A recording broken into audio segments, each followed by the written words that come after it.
Hello everyone, I'm David Robinson, the father of Geologist Daniel Robinson, who went missing June 23rd out of Buckeye, Arizona. I came here to Arizona to find my son. Since that time, I have organized searches every Saturday. We're having another search this weekend, and we're asking everybody, anyone who can come out and help. I very much appreciate it if you can. Bring your 4x4s, bring your all-terrain vehicles. If you have horses, you can even come search on foot. We need everybody. So if you're out there, you have any skills, if you want to help in any kind of way, please come out. I'm depending on you. I'm searching for my son. I need your help. Thank you. God bless you.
Yeah, I'm David Robinson, the father of Geologist Daniel Robinson. We're out here to do a candlelight visual on behalf of my son, and also to bring light into other families who are going through similar situations. So thank you. I'm thanking everybody who's out here to support.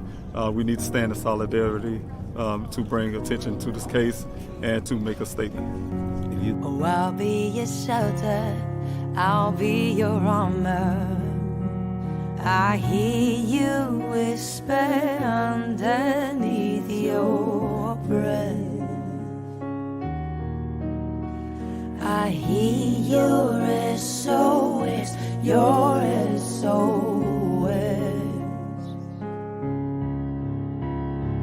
I will send out an army to find you in the middle of the darkest night. It's true, I will rescue you. I will never stop marching to reach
You are my shelter from the storm. You keep me safe inside your wings. You are my comfort when life gets hard. You lead me to water to drink. And now I trust your gentle hand, even when I can't understand. I know your voice, I'm not afraid. Walking with me at the same pace.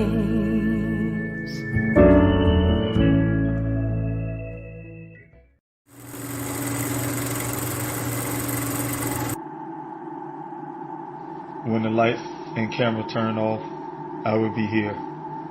When the interest and conversation fade, I will be here. When there's no one around, a father will do anything it takes to be there for his son, to protect his family.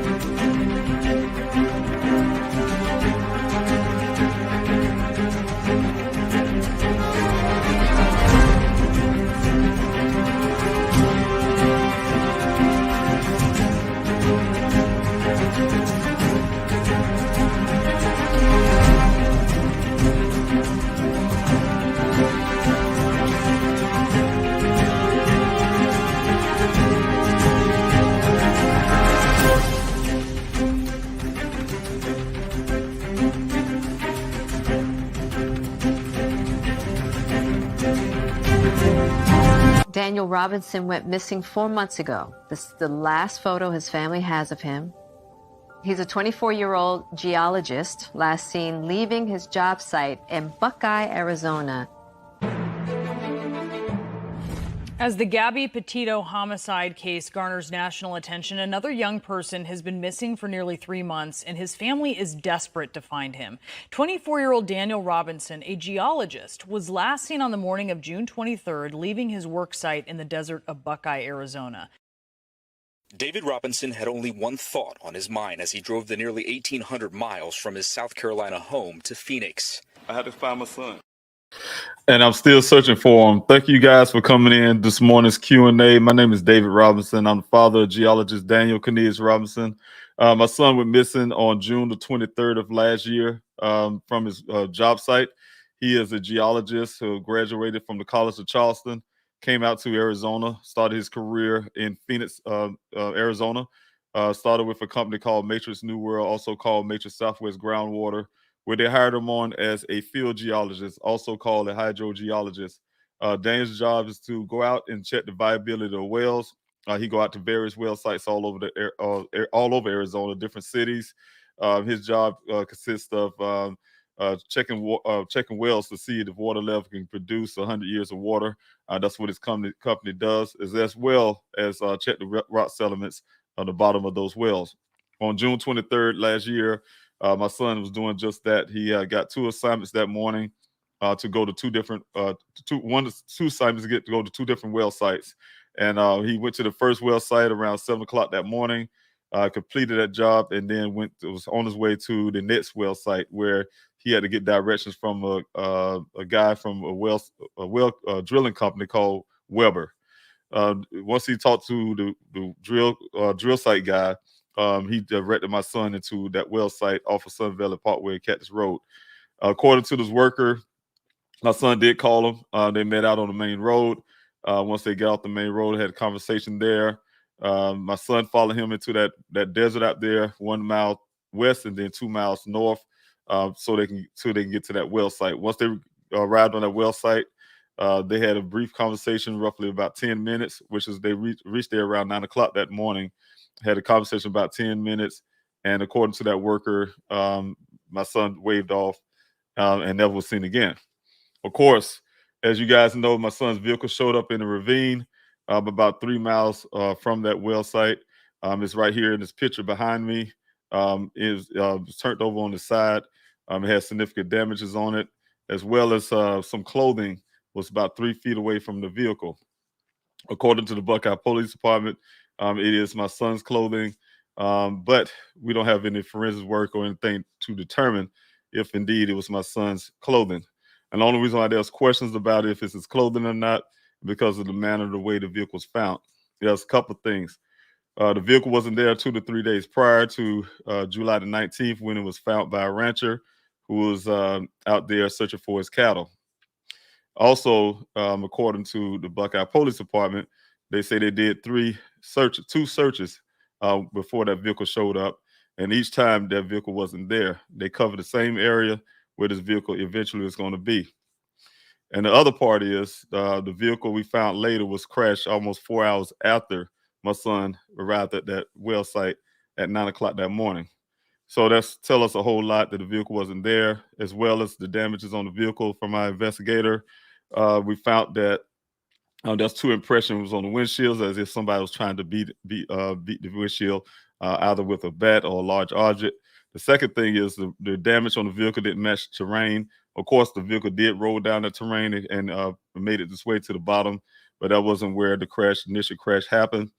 As well as there's red transfer paint on the driver's side of the vehicle on the front rear well area, and there's nothing red in the desert. Another thing is also there was no damage on the roof, and that significantly that means that the vehicle did not roll. It partially rolled. It rolled to the side. Also, there was 11 additional miles on the vehicle after the initial crash. All the airbags were deployed, and we did do a measurement on the terrain to get to that location of the ravine, and it was enough distance for the vehicle to make up to the speed that the black box data said the initial crash was at, where the speed was at when the first crash happened. So it's a lot of variables about it. Some more information about it. You guys can know the story. You go to pleasehelpfindday.com. You also can watch this channel here, the YouTube channel, get more information about what happened. So you guys know I'm here this morning. I do what I always do, try to bring awareness to my son's case, as well as, help other families if I can. So I will be having a guest on this evening. Reach out to the guest. So we try to get her on before. And so hopefully she'll be on this evening. And I'm really looking forward to helping her and get her mother's story out, as well as I'll be here to talk about Daniel's case as well. If you guys have any questions, feel free to ask your questions. That's what I'm here for. So also today is fast and prayer for Daniel. If you guys know, if you put that hashtag fast and prayer for Daniel, I will be praying and going through fasting today for my son. Tomorrow is a rough day. Today is a rough day. All the days since I've been here in Arizona is a rough day. All 300 and some days is a rough day. And, just tomorrow will mark a year that my son has been missing. And, of course, I've been here since that time, since June 26th, physically on the ground, searching for him. So it's a continuous effort. I definitely is not going to stop. I'm really trying really hard to get all the information I can. I will be doing some meetings today, and hopefully out of those meetings will come great things that I can share with you guys. But again, today is fast and prayer for Daniel. If you guys can please join in with me today, and me and my team. We definitely will appreciate it. Of course, I always have to mention some of these things, as I always mention. My son's missing, so one of the most important things is to reach out to those persons or person who have information about my son's disappearance. And that's the reason why I have this thing stroll on the bottom there. That's the anonymous tip line that I'm paying for, that you guys can use, the ones who know and have heard something.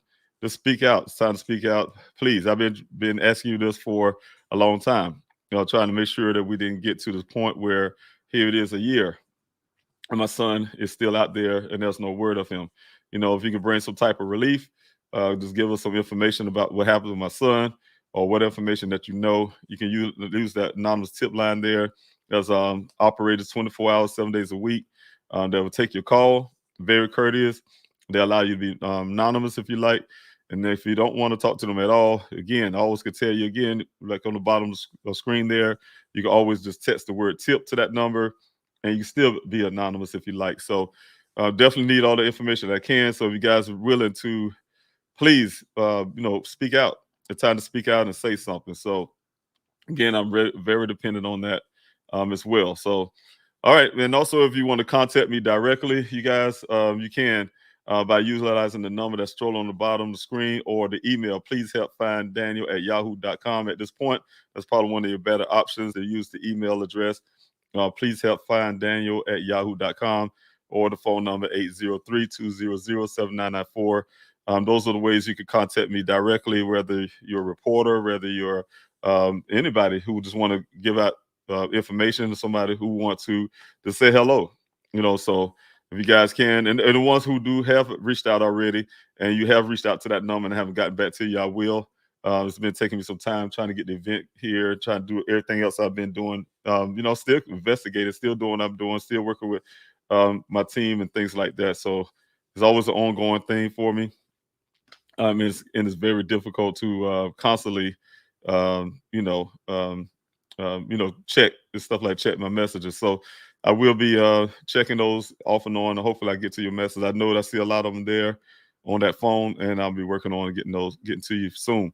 Also, you guys know that I will be, let me see here.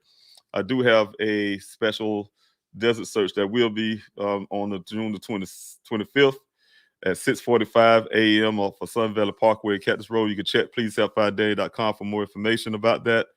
Yes, I will be doing the search this weekend. I hope you guys come out and help and support. I'm looking for some areas, want to look at some areas that I haven't gotten to yet, and that really need to be searched. One of the areas was close to an area that we just left off.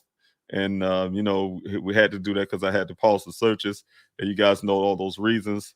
So hopefully I can have those searches, those areas searched again. If I have the numbers, it definitely will help, as well as, the equipment and things like that. So if you guys can come out and help, I definitely need your help. So please, by all means, be there if you can. Like I said, if it's 5:45. Now I need to change that down here. I do have a 6:45 here. I'm going to change that real quick here. It's at 5:45, not 6:45. I just noticed that. So I want to make sure I straighten this out real quick here. 5:45 on Saturday. 5:45. Let's get that in our head, because I definitely will need you guys out there 5:45 in the morning.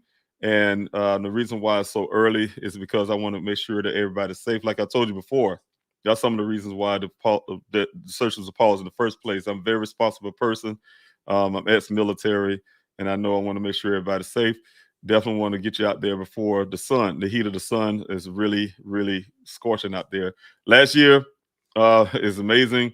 We was doing the same thing. As a matter of fact, it was actually around 4:45. We were getting up there early in the morning, very early. And, we had the same time. Let's get out there around 10 o'clock in the morning. And I tell you, so it was one of those panic modes, everybody who came out, even myself included, of course, it would be me.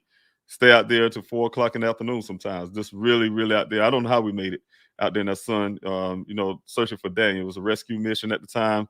We wanted to be out there to try to rescue him or something. If any reason he was out there, especially with this situation here, it was suggested that at the time that it's Daniel's clothing, everything off his body, he possibly had a head injury, all that kind of stuff. We had to think all of that through.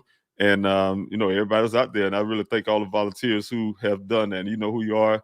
I always call you my family, because you are my extended family.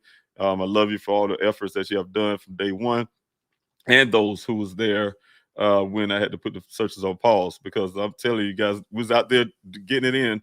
And but this time I want to make sure that we get out there at 10 o'clock. Also, there will be an event this weekend, a day of remembrance. You guys know about that as well. We will have the event there at the state capitol, downtown, the state capitol here, Arizona, in Phoenix. So you guys can come out and show your support. Those families who want to be a part, you have a missing person in your life, and you want to be able to share their flyers and share their story, please come out. You know what I'm saying? I just want you to reach out to pleasehelpfinddaniel@yahoo.com. That's pleasehelpfinddaniel@yahoo.com, and let us know who you are, what you want to come out and share your story. We can reserve and put an area there for you to bring your flyers, your tables, and your chairs and your pictures, and we have a place for you. So want to reach out to us, please reach out to us. Please help find Daniel@yahoo.com. We definitely need you to come out. We want to help. We want to help. And that's the reason why, we're doing this. The Day of Remembrance, it's not just about Daniel. It's also as remembrance for me and my family, to be able to share Daniel's story even farther. They have a bigger platform. We definitely want the other families to come out there to have a bigger platform. Some families haven't have any platform. So this opportunity to come out and, like I said, share your story, to be around resources and things like that. We will have some officials there as well as some resources. So want those families to be able to take advantage of those. So please come out to a Day of Remembrance this weekend, and at 6:30 p.m. to 10. And we ask you guys, please come out to support. Even if you don't have a family member that's missing, we need your support. So come on out on the weekend. Looking forward. Want to shake your hands. Want to speak to you. So come on out that morning. So again, I'm Dave Robinson, father, geologist Daniel Robinson. I do have today's Q&A, and I want to start it off with a prayer, because I believe in prayer and I believe in fasting. I've still been working very hard. So you got to put actions to your faith. So, faith without works is dead. I have had some people in the past suggest that I should just sit back and let God handle this, and God would bring Daniel back. Yes, God can do anything. Miracles happen, but at the same time, you can't contradict God's word. You got to put some actions to your faith, your actions to your words. And one of my actions is to, first of all, when I first came here, work with the Buckeye Police Department, start my own investigation to work alongside. And the action is to go out and look for my son. And I have done that, conducted over 40 some weeks of searches, over 32,000 acres of land with volunteers by my side. I'm really grateful for you guys again. But I'm saying to put some actions to that. Sometimes, even though it's going on a year, still haven't gotten the answers to what happened with Daniel, but my actions and my faith will see me through. So, and see us through. Those who come out and support, definitely, I really appreciate it. You guys, I want to go ahead and do this prayer. I know I have some time. I have, like I said, I have some things I have to do today towards my son, and that's some great things that's happening. And give me the opportunity to make some changes on what's happening here in my son's case, as well as just getting all the support and all the things I should have gotten in the first place. Should have gotten in the first time. My family and I should have gotten some things from day one, and so I had to keep pressing until I get those things. And so work on it and push it. As in telling the family, please do not give up on your family, your loved one. Don't let nobody tell you when it's time to stop searching or give up on your loved one. That is your own individual time, and when you're ready, so because everybody's time is not the same time. Some people's time is longer, some people's time is shorter. Depends on a person who how much when their tolerant level is, and how long they would. It takes a lot. It do take a lot, because you put your life on hold. Yes, retired military guy. Enjoy my retirement. And the next thing you know, I'm out in the desert searching for my son, because life can change just like that. You never know what happened. Nobody plans this. Nobody, you just don't know. Life changes on a dime sometimes, So, but I say don't give up, and just keep on fighting for your loved one. Do everything you can. Be their voice, be their ears, be everything. The investigator if you have to. And I found myself there do that. Just do it all. So again, this day is fast and prayer for Daniel. You got hashtags. I want to go to the comment section as well. But if you got any hashtags there, fast and prayer for Daniel, I really appreciate you guys put that up. Also, don't forget to hit that like and share button. We definitely want to still grow this channel. I want to be able to get this Daniel story out there a lot farther. My first priority is to my son. And then the second thing, and my second priority is to help other families as well. So you definitely please put your hashtags there. Fast and prayer for Daniel. That will help with the algorithm, as well as, like I said, if you're new here, on this channel, please hit that like, share, subscribe button, tell your friends about this channel, and have them to do the same. Definitely want to get this this channel out a little farther. One thing I failed to mention too as well, I still have that petition there. You know, you guys want to put your voice there and speak out. You know, saying that you can use you can go. I say you say sign. They say sign the petition. I say put your voice there. You know, it's your voice.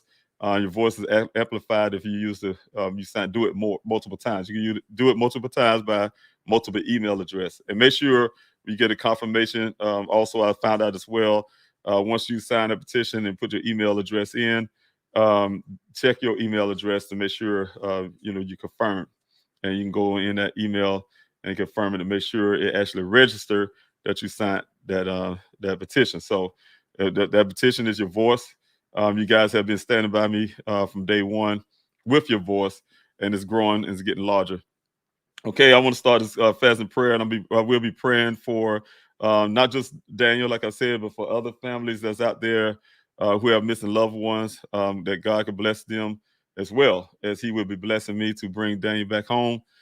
He can bless them at the same. They'll get the answers they need and things like that. Also, praying for you guys. You know, saying you guys have been support, and as well as you have your needs, God knows those. And I want to pray so you guys can join in with me.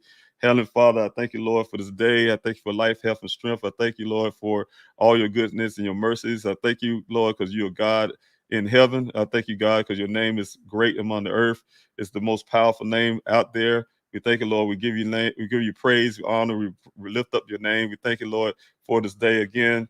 We thank you for the people that's coming out to this Q&A to join in with me on this fast and prayer for Daniel. It's a very important day because we recognize that if we do things together, you say we're 2 or 3 together in your name, you're there in the midst, and we know that you're here right now, and you're here to answer in our prayers, and we stand in intercessions for other families as well. We ask you, Lord, in Jesus' name, we ask you for you to come and help us, Lord, help me, Lord, guide me in the right place, put me in the right mindset to find those answers that I'm looking for. That's what I was here for. Been fighting, Lord, for almost a year now, and I ask you, Heavenly Father, to continue to give me the guidance and wisdom to go in the right places at the right time. Let things fall in the place that it should. Let me continue to be able to help other families. We here also to stand in intercession for other families that have hurting, that's hurting out there, my family, their family, hurting right now for missing loved ones. We ask you, Lord, for them as well to get the same guidance and directions, Lord, to help them find their loved ones, to bring some of these loved ones back who can be brought back. We're asking, Lord, to bring them back. We're asking you to have those persons who have an idea what happened to open their hearts and their minds and to say something, to use these tip lines, to call these police departments, to do whatever they need to do to make sure that these families can have some type of closure and some type of rest. And we ask you, Heavenly Father, to bless those again who's out here in support. You know, a lot of people have big hearts. They do everything they can, but sometimes they go unrecognized. I want to say thank you to each and every last one of them that's out here, that's come to help. And you ask your Heavenly Father to bless them. You know their needs, you know their desires, you know their heart, and you know, Lord, like I said, you know their needs. We ask you, Heavenly Father, to bless them as well.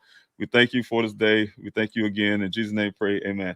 Thank you guys for joining in with me in this prayer and starting this prayer and fasting for Daniel, and also for those other family members and other people who definitely need that prayer. So again, I'm here to do some answers some questions. If you guys have any questions as well, I will be coming back this evening. I don't want to forget that either. You guys know I do 2 on Wednesdays. I was doing Q&As every day, and that got broken down to Monday, Wednesday, Friday. And then again, under demand, I just went ahead and started just doing it on Wednesday. So it's always Wednesday morning, 6:30 in the morning here on this YouTube channel. Please help find Daniel. Wednesday morning at 6:30 Arizona time, that's Pacific time, as well as 9:30 a.m. on the East Coast. So also the evening time would be at 5:30 here, Arizona time, Pacific time, as well as 8:30 p.m. on the East Coast. So you guys can join in. Definitely here to answer all your questions, to talk about the case, as to tell you about events. You know what I'm saying? Like I said, the upcoming event. Don't want to forget those. The search, as well as the a day of remembrance on Saturday. So both of those events will be happening, and definitely want you to be there and support. I do want to thank T and Wildflower for being here this morning, as well as I see here. Hold on, one more person out to come down again. I did see that Cocoa Puff. Thank you so much for being here, as well as Cha Cha B, Inks, Michelle Underwood. Thank you so much for being here this morning. Thank you, Carolyn, for being here. I really appreciate you coming out and doing it on the Facebook side, and thank you for all your works. So thank you, Yunu, for being here, being a moderator. Thank you so much for being in support. Thanks for being here this morning again. All right. And you guys who have been here for the first time, you can answer your questions if you want to know about my son's case. All I ask you to do is, before you ask your question, to put the capital letter Q there, or the word question on all caps, or some question marks or something. So when I'm coming down the comment section, I actually can see it, because sometimes it happens where I'm going down too fast and I end up missing the questions. If I do, please feel free to ask that question again. I don't mind. That's what I'm here for, to do a Q&A. So, and also to talk about my son's case. Like I said, again, you guys, if you can come back in this evening, I will have a guest on this evening to tell you all about her mother's story, to share her story with you all and with me. I've been honored to have her on, and I'd be honored if you guys can come and join. So definitely come back this evening and on the Q&A this evening, prime time, and be a part. T. Sophia, thanks so much for being here. I really appreciate that. Thank you, She Rose Nation, for coming out. I know you have some questions, so thank you so much for coming out. Again, Tanya Beth, thank you so much for being here this morning, as being a part of this Q&A. D Love as well. If you guys have any questions, please feel free to ask those questions. I'm coming down the comment section to answer those questions. So definitely looking for your questions, and I would like to answer those. Also, thank you, Dodge Fender, for being here. Also, yeah, definitely, like I said, want to continue to have your prayers. Just because, doing the fast and prayer for Daniel, I'm always going to need prayers for Daniel's mother. I will be trying to reach out to her today as well. You guys have to, understand. It's very hard for his mother as well, his siblings. Like I said, tomorrow will mark a year that Daniel has been missing. No one I haven't even thought of that even possible. So one of my children end up come up missing, as well as being a year that he's missing. So it's very difficult. I hear people, the reporters and stuff. Hey, Mr. Rouse, what you doing? Your son is come the year for everybody else. They say it that way, but for us, it's an everyday challenge and an everyday battle. But sometimes when you hear those words, a year, it just make it a little more hard, make it a lot harder, because the reality is sitting right there in your face that, yeah, it's been a year since Daniel has been missing, going on. So, just don't know how to really express that right now, but just telling you guys, if you can, continue to pray for me and my family, his mother, his siblings, his grandparents, just keep praying for us. Thank you, Latoya, for being here. I really appreciate it. Tell your family I said hello, and I love them as well. Can't wait till I see you guys again. Can't wait till I see you. Haven't seen you in a while. So really, thank you so much for sharing your time and to be here this morning. I really appreciate it. Good morning to you as well. Thank you. I think I said it before, but thank you again, Cha Cha B, for being here. 10-9, thank you so much for being here. If you guys can, if you have any questions, go ahead and put that questions up there. I'm willing to ask those.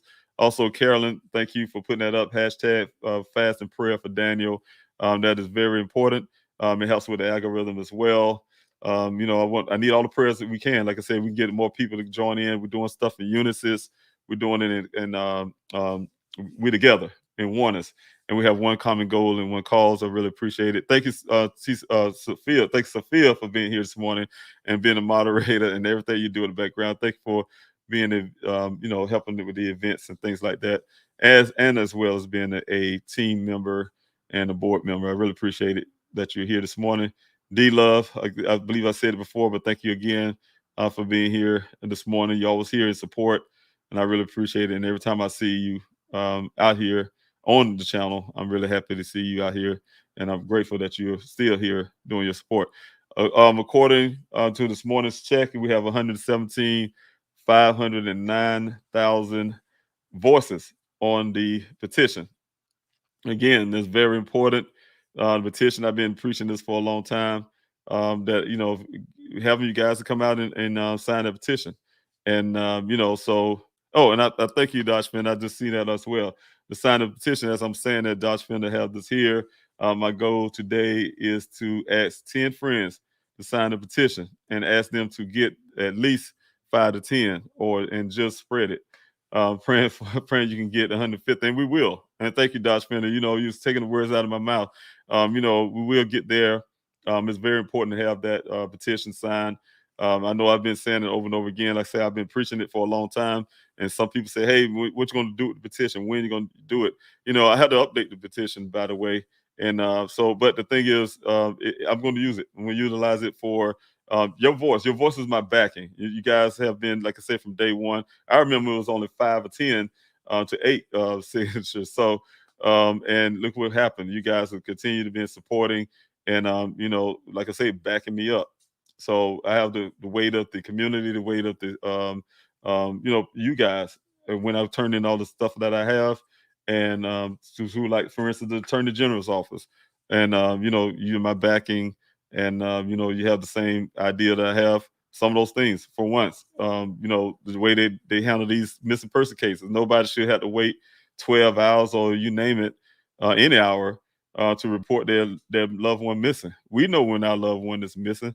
That somebody's making a decision for when you should think that your loved one is missing, or you should know when your loved one. You can't make a standardized thing and say that everybody's situation is the same. Everybody know people. One thing for sure, a family member know the differences in their loved one when they see it. If they see something strange, they know this is not typical of their loved one, then that person is missing. So at this point blank, you don't have to wait 12 hours to see if they come back. If you did I do ask people, it's common sense. Nobody shouldn't have to even tell you that. No law shouldn't have to tell you that as well. Of course, the first thing you do. I didn't get a call from my daughter. She said, hey, some coworker looked for him. He not at the job at 9 o'clock that morning. And I just put in a missing person report. No, I did due diligence first. I had to go make a phone call, go check this and check that.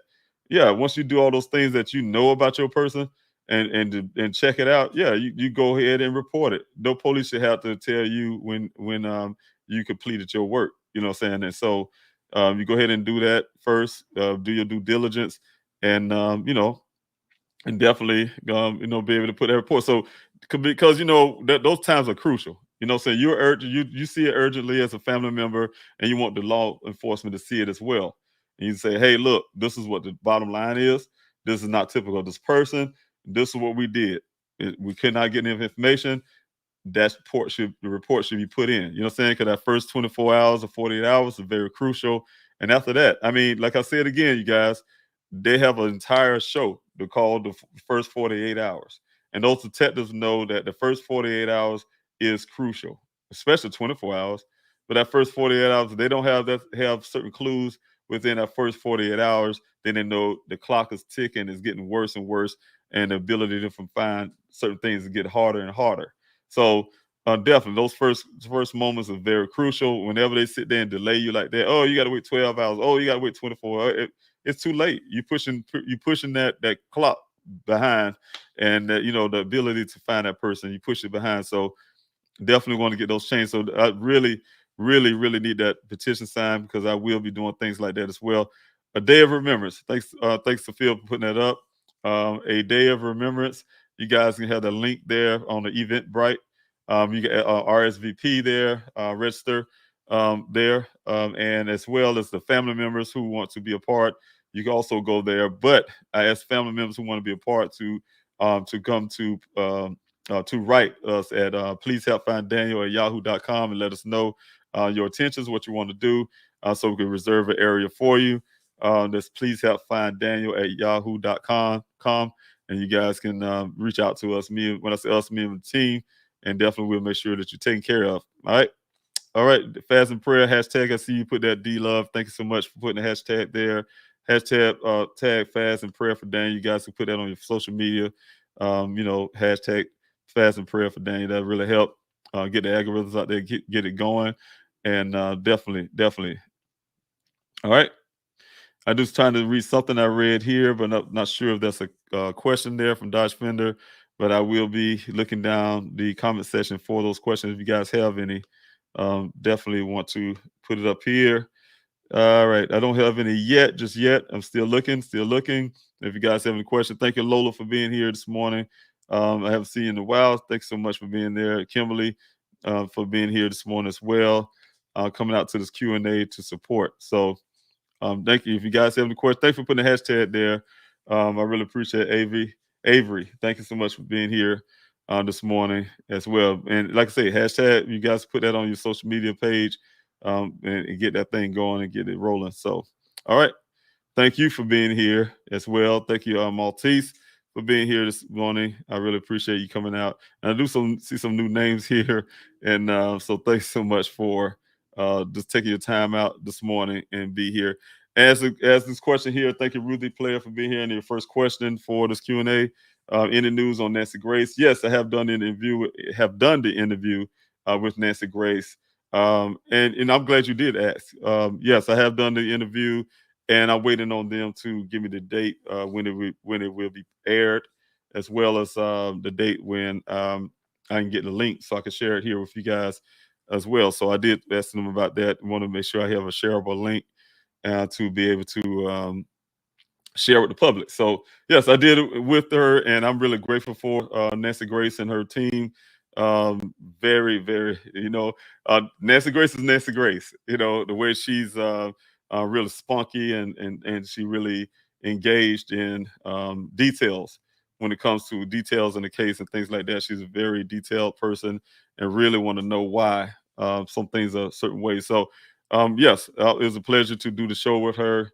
To be able to, put Daniel's name out there, his story, and try to get some more attention on this case. So definitely, happy to have her, reached out and, made that happen, her and her team. So yes, I already did the interview, and I'm just waiting on the date.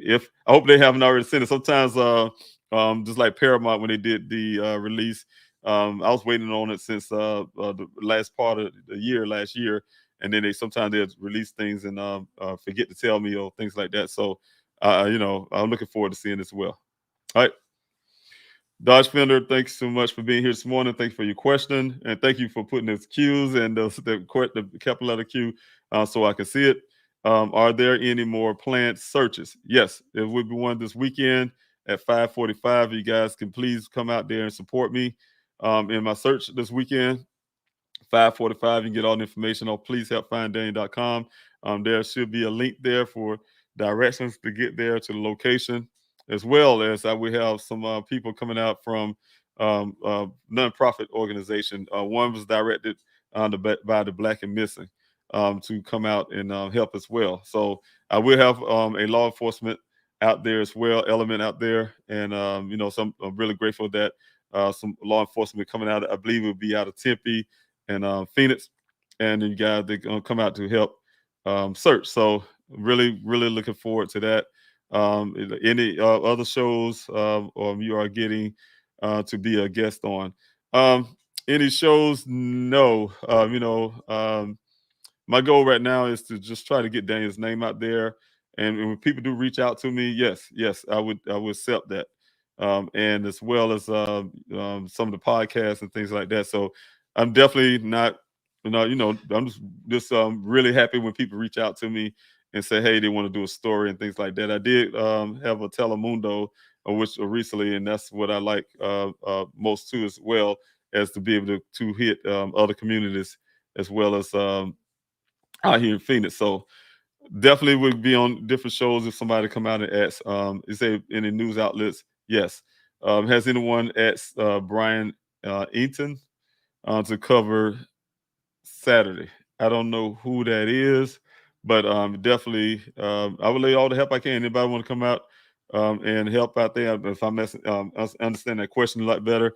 If anybody want to come out and help, definitely need your help. So you guys come out and support specialist searches. And we do have definitely have a like I said, event wise. Don't forget the event as well. A day of remembrance at 6:30 at the state capitol here. So it'll be in the Senate lawn. You guys can come out and support as well. Supporting those families, want to make sure families get close to those resources and things like that. Definitely want to have that. All right, thanks so much, for putting information out there. This tip line for you guys. Definitely important to for that person or persons to speak out. So if you see something, you heard something, you hear something, say something, remember something, So that's the reason why I have this YouTube channel, to try to get out there as far as I can. There may be somebody who have heard or saw something or could remember something if it's been brought up to their attention. They may, hey, saw that something that day, they thought something of it, but kept moving, but it was on the way in a U-Haul truck at the time, and now they live in North Carolina or something, or Maine, So definitely want to reach out to everybody that we can, and help that person or persons to come forward and say something. So, all right. Do have something, I believe, here from Mr. Q. Thank you, Mr. Q, for being here. I really thank for all your work you have been doing in the background to help me in my efforts of finding my son. I really, I haven't talked to you in a while, so I'm really happy to see you here this morning. Thank you for being a part of this Q&A, and thank you for deciding to ask your question. All right, your question here, Mr. Robinson. Question: are there any new developments in the case concerning Daniel coming in contact with someone who had a gun in the desert? Well, only thing I have is just that statement, from that guy who's called himself a law enforcement officer at the time. I know of course, he's now currently have denied it, that he was presenting himself as a law enforcement officer. He did it so much that he had my investigator calling him a law enforcement officer, which I definitely can't say. I can't explain that. I did have my investigator at the time tell me that he verified the guy's story, and he is a federal law enforcement officer. I assume once my investigator no longer worked for me, I later found out that this guy is not a law enforcement officer at all. The badge that he was showing us was obviously fake, and there's some things about him. But one of the things concerning what you were saying is that's really staggering, is that the fact. Two things. I talked to Buckeye Police Department this year in January about the guy. They say, I say, hey, this guy went to say, because I want to inquire if everything that he said was a lie. So I asked, because I know the guy told me he did go talk to the Buckeye Police Department. They invited him up there, and I said, out of that meeting, I asked Detective Biffin, I was like, look, the guy said he came to talk to you all. What did y'all get from that? Do you believe the story? He said, oh yeah, we verified the story. The story is true. And I said, well, what about this law enforcement? I mean, this line about him being a law enforcement. Oh, that had nothing to do with it. We believe his story. His story is credible. And I took that and I said, okay, well, even though I had my suspicions, I took that, and they even verified that, yes, this guy said he seen my son. And some of those details of that was that he saw my son through the rifle, through the scopes of his rifle. That's the first time he said he seen my son. Second time he saw him again, and then he approached him. That was his story, the crest of the story. And so I had to accept it, because here it is, the Buckeye Police Department. The police department said they verified his story. Okay, my investigator said he verified the story, and that maybe it's true. He seen my son, right? Despite of his situation of lying, that he's a federal law enforcement officer. But then it took, and she know I'll be bringing this every time, one of the ladies here in the chats. And just to simply say, how can Daniel give this guy, because one of the part of his statement was, and testimony was, that when he talked to Daniel, he was target practicing with his children with his rifle. That's the reason why he saw my son through his rifle, scope of his rifle, claiming. And he said that my son directed him in that conversation, directed him into the proper place. He said, this is where people, my son tell him, this is where people target practice at. You need to go over there. That's where they do it at, right? But he was, it didn't dawn on me that according to this guy, my son was giving him directions as if he know anything and everything about that area. One of the questions here was that, how did Daniel give this guy directions when that was his first time ever there off of Sun Valley Parkway, Cactus Road? This first time is at the well site. And that was a mind buster for me, because I like logic. I like things that make sense. And one of those things, yeah, she's right. And so that made me question his story. It made me question his motive for lying. There's a couple of things he lied about, and one of those other things was that that day he was wholeheartedly saying he seen my son around 1 o'clock. 1 o'clock, 1 o'clock, 1 o'clock. That's what I know when I kind of brush him off to go to my investigator. And he kept that story. Hey, it's at 1 o'clock, around 1 o'clock when he seen my son, blah, blah, blah, so on, so on, so on. Then my investigator came out with on the news and things, came out with our report and came to me about the information that came back from the data from the analysis that was done in California, supposedly in California. That showed that the vehicle first initial crash happened at 1 o'clock. And the guy changed the story and said, oh, I seen him around 10 o'clock. So he backtracked. So that's brought up red flags for me. It should run up red flags for you guys. But it puzzles me how the Buckeye Police Department think this guy's credible. So they the police department.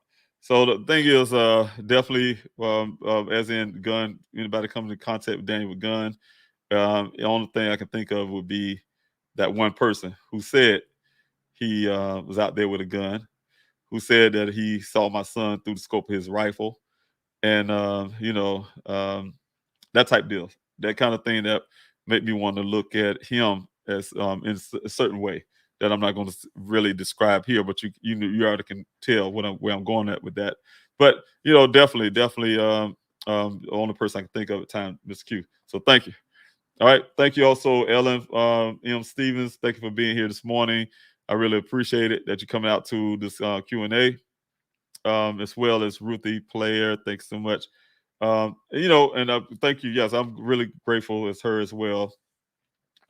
Yeah, she's a little wild, but people pay attention. Yes, that might be her flair, you could say, in a way, for lack of words, to get people engaged. So, but yes, I'm glad she have a large following, and that gave me the opportunity to, like I said, my whole reasoning is to get my son's story out there. And it's funny because I have a petition there. I mean, I have a tip line there as well. I have this channel and things like that, and it's all geared to one thing: awareness. And awareness is definitely geared to that person or persons that need to speak up and say something. And so that's what it's really about. So all this getting this, make sure I get on this channel, get somebody to take Danny's story, is to get that word out, that somebody may hear something, say something, type deal. So that's something. But anyway, I have a question here from Toaster 13,000. I hope we got those numbers right. The question: will there be text or email about the search? There will be both. And to get on the email list, you guys, you can do so.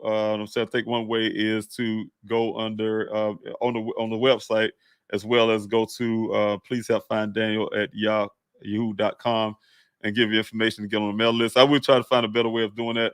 A lot of people get on the mailing list based on their search. They come out to the search and they sign up to be in the search, and then we transfer those information to get you on the mailing list. When I say mailing list, that's the email and also the text messages. So I definitely can tell you one way to do that if you want to be on that list is to go to please help find Daniel at yahoo.com. Give us your information and say you want to be on the mailing list, so you can keep up when we have some events and things like that of what we're doing. So definitely would like you on the list, and would love for you to get some emails and stuff like that, and text messages, and let you know what's happening and what we're doing. So all right, that's for everybody. Dog Defender, thank you so much for being here this morning on this Q&A. You have a question here: any military brothers groups that want to help? The only military people that I do have, since I've been doing searches, for instance, that's one of the biggest places I need it. I do need it in flyer distribution. I did go to the VA here in Phoenix.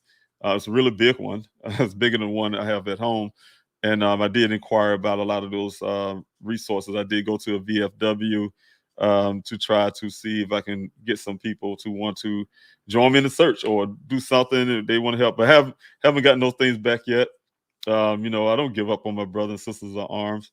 Definitely, know each one of us have our own situations that we're going through. A lot of people don't know being a veteran. We wear a lot of pain, hidden pain. Sometimes, and it really disrupt your life sometimes for some people, and as well as So definitely reaching out to them. But I do have some Air Force guys that did come out to the searches from the Air Force base that's near the White Tank Mountain. I can't think of the name of it right now. I think it was like Andrews or something, but definitely they have come out. Young guys, military guys came out to help in the searches, did a very good job. I even found some remains out there. So I'm really grateful for those brothers and brothers who have came out to help. And we do have a lot of veterans. We have a lot of veterans, like Carolyn here in the chats is one of them. We have a lot of veterans that have been coming out to the searches and all the time. I'm a veteran, so some people just don't know. We don't go out and say it, but yeah, it's a lot of them there. But active duty and things like that, no, I haven't really seen much except for that Air Force base. So thanks for your question, Dodge Fender. All right. T and Wildflower have a question here. Thanks for your question. Have LE from Tempe or Phoenix offered to get involved in this case. They have been doing some talks with me, and I'm really grateful for them opening their doors, especially, like you said, Tempe and as well as Phoenix Police Department, as well as the Sheriff Department. So I have been in talks with them. I will be in talks with them today. And so, like I said earlier, I'll let you guys know what comes out of those. And looking forward to big things. So these are opportunities for me and my family to get some things changed and done. So definitely working on that very hard. And so just keep wishing us luck and keep on praying. That's what the prayer and fasting for, fasting prayers for. You guys can put that hashtag there, fast and pray for Daniel. That is for, like Lola did here, fast and prayer for Daniel. Say hashtag fast and prayer for Daniel. And that's just the title, because my first priority is to my son. But we are fasting and prayer for everybody as well. So other family members who is going through some issues right now with their missing loved ones. So going through pain over their missing loved one. Like I said, I have never met a person yet to this date, because I meet a lot of people because of what I have to do, look for my own son. I've been meeting a lot of families who have missing persons in their life, and each one of them sound the same as I would. Some say, hey, my person been missing for 2 years. Some been missing for 15 years. And each one of us always talk about it as if it happened yesterday. So that let me know the pain just don't go away, no matter how long it's been. Like I said, everybody tolerant level is different.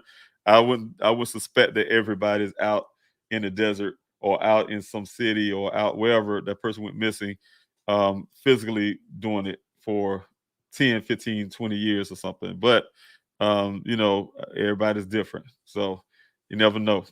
But the whole point is that, that pain just don't go away, and they don't stop looking in some form or fashion. It may not be physically out there like that, but they're doing it in some form or fashion. So, all right. If you want to volunteer to search, you got the link here. Thanks, Sophia, for putting that there.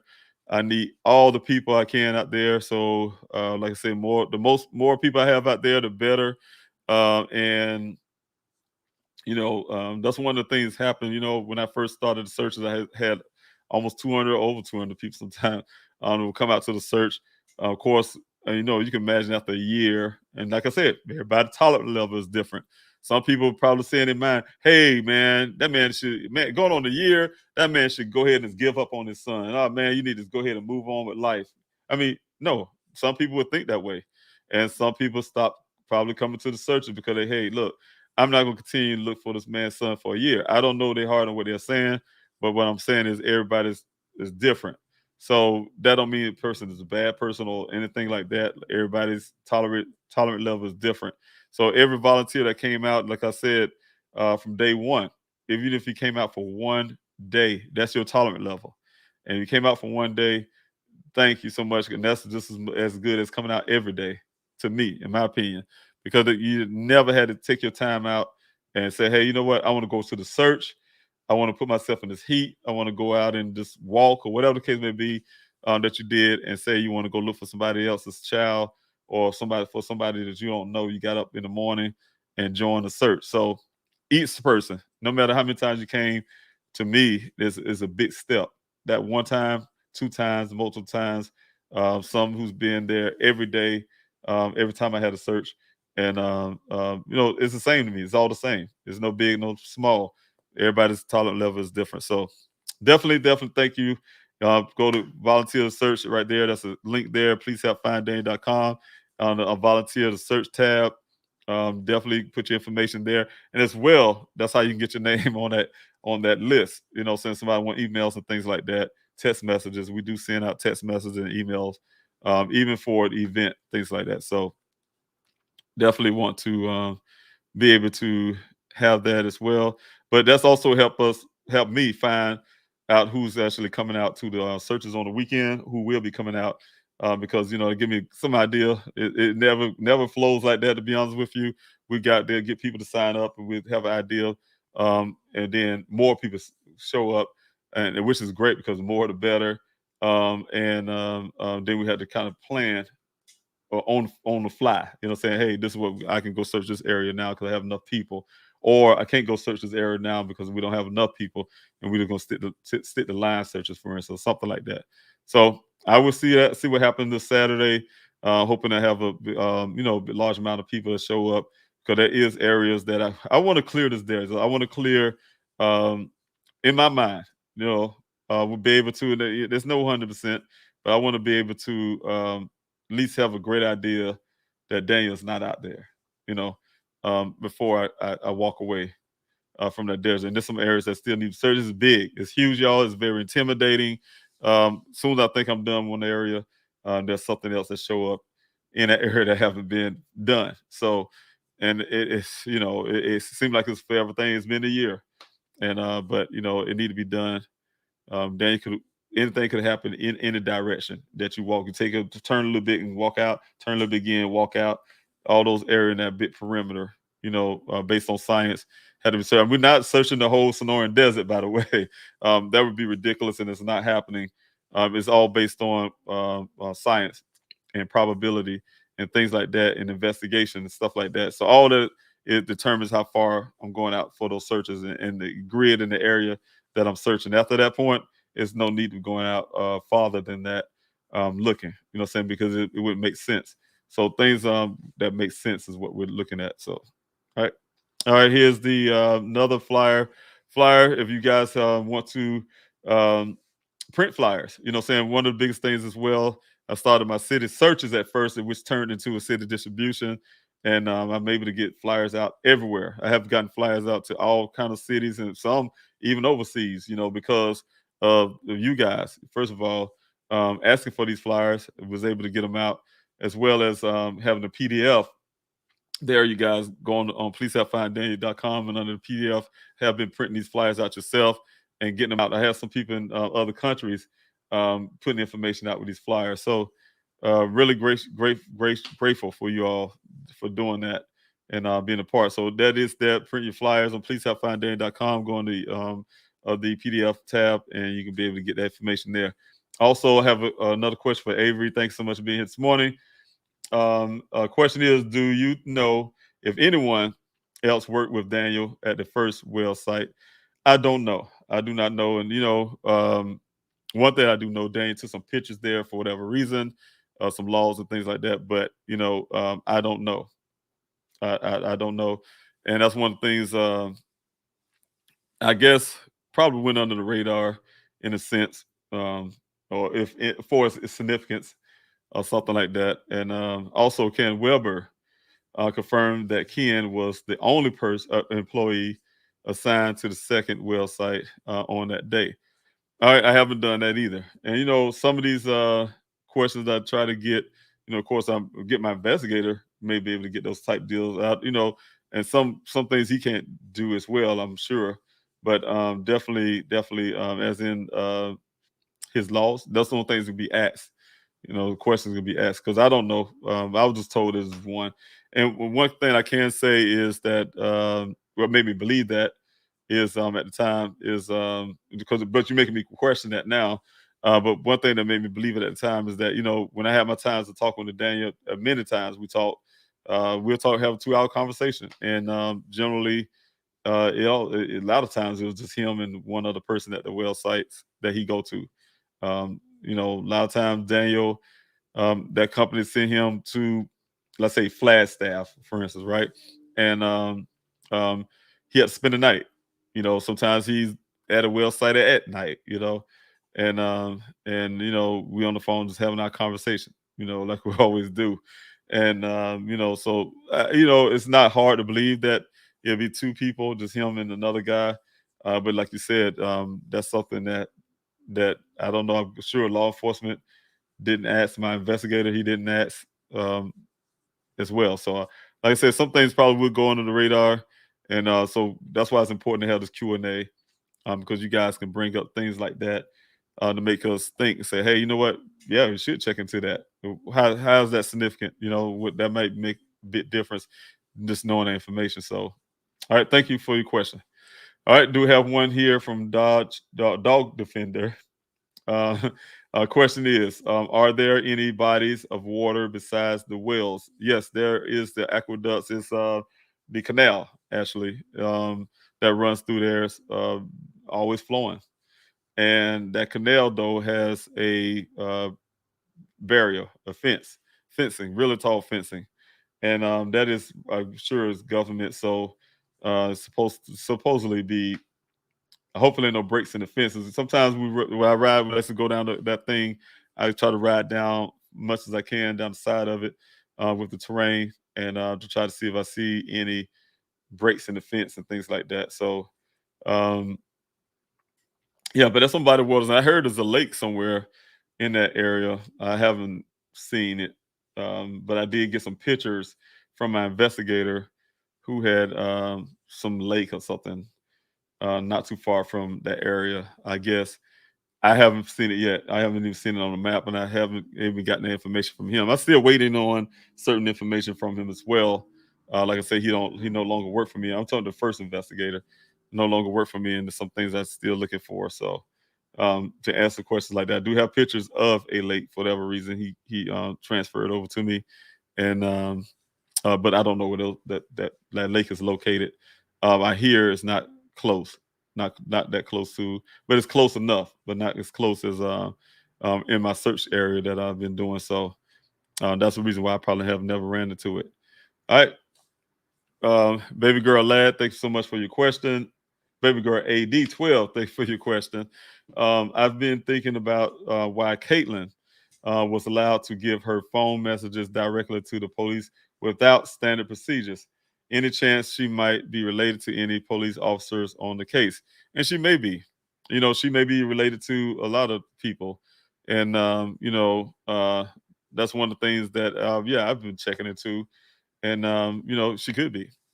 So it would stand a reason to ask that question, because I do know the officer, I believe his name was Haley, that need to be looking into, because he's the one, I think, if I'm not mistaken, I could be mistaken, I have to go back over my notes, who allowed her to do that.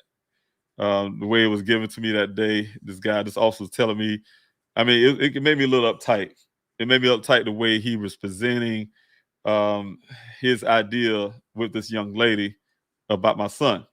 Putting an appearance that my son is some type of stalker and harassing the young lady. And I remember talking to the officer like, look, one thing I take serious, no matter if it's my son or not, is somebody harassing a woman and doing anything. So I was like, you know what?